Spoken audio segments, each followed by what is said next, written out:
sensiz canım anam. En güzel hanım anam, cennet hurusu sen. Senin indiğin dualarla ense çattı başım. Elini samaya aç, sen bana dualar et. Ben uşağı dualarla yürü gezeyim da aşayım. En güzel hanım anam, damarda kanım anam. Cennet ayaklarındadır gülistanım anam. Sensiz özmez yürek, Allah ayırmasın.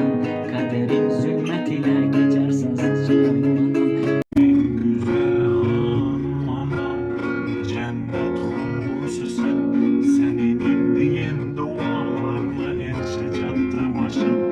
Elini samaya aç, sen bana dualar et. Ben uşak dualarla yürü gezeyim da